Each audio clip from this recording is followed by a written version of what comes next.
किया। झूठ बोल रहे हैं आप कि किसान आगे बढ़ रहा, किसान की आत्महत्या का आंकड़ा बताना बंद किया, केंद्र की सरकार ने बंद किया। सभापति महोदय, खेती खेती नहीं, ये जमीन भी बेचना चाहते हैं बड़े पूंजीपति के हवाले, इसलिए तीनों अध्यादेश साथ लेके आए। एक दूसरे से जुड़े हुए हैं चीज, इनको अलग नहीं किया जा सकता। ये क्यों नहीं बता रहे कि एमएसपी पर खरीदेगा, बाहर भी कोई खरीदेगा तो जी प्रधानमंत्री जी कह रहे हैं, तो प्रधानमंत्री जी तो अच्छे दिन आने की भी कह रहे थे, प्रधानमंत्री जी तो काला दिन वापिस आने की भी कह रहे थे, प्रधानमंत्री जी तो 15-15 लाख खाते में आने की भी कह रहे थे, प्रधानमंत्री जी तो 2 करोड़ रोजगार की भी कह रहे थे, पर हुआ तो नहीं। कैसे मान लें? कागज से मानेंगे, कलम से मानेंगे, लिखित में मानेंगे, और आप कह रहे हैं आंदोलन नहीं है। गलत कह रहे हो आप। पीपड़ी का किसान पूरे देश में छाप छोड़ के गया। अरे हरसिमरत कौर इसलिए इस्तीफा देकर चली गई कि आपकी जमीन, उनकी पंजाब में जमीन, राजनीतिक जमीन खिसकनी शुरू हो गई थी। तुम क्या सोचते हो कि राजस्थान में किसान सड़क पर क्यों नहीं आया? आएगा। सभापति महोदय, इन कानूनों से न सिर्फ बड़े पूंजीपति बल्कि नए सरमाएदार पैदा हो रहे हैं। वो सरमाएदार जो अभी तक सिर्फ ऊर्जा में थे, सिर्फ पावर में थे, सिर्फ दूसरे संसाधनों में थे, वो एयरपोर्ट खरीद रहे थे, वो रेल खरीद रहे थे, वो जमीन पर कब्जा करने के लिए ये कानून केंद्र की सरकार से बनवाने में कामयाब हुए हैं। सभापति महोदय, देश में सिर्फ दाढ़ी बढ़ाने से कोई रविंद्रनाथ टैगोर नहीं हो जाता, सिर्फ इनकलाब बोल देने से भगत सिंह नहीं हो जाता, सिर्फ सत्य की और अहिंसा की बात करने से गांधी नहीं हो जाता।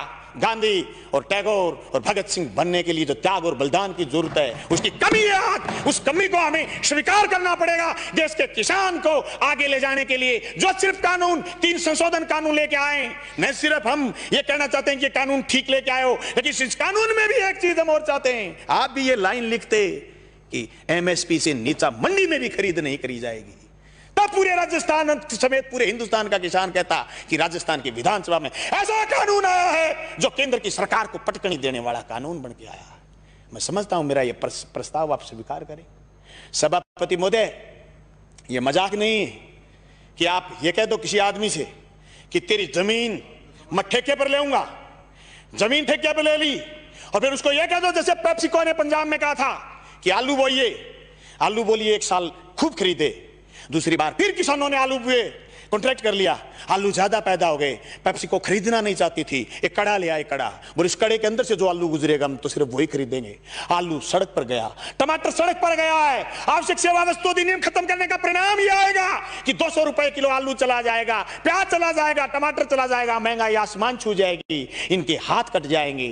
जो कानून आपने मंडी तोड़ने का लेकर के आए हो, मंडी टूट जाएगी, खरीदार नहीं बचेगा, दर दर की ठोकर खाएंगे। किसान के पास जब खरीदार नहीं होगा, जिन्स कोई खरीदेगा नहीं, वो खेती से मोह भंग हो जाएगा। जमीन छुटाना चाहते हैं, लक्ष्य जमीन छीनना है।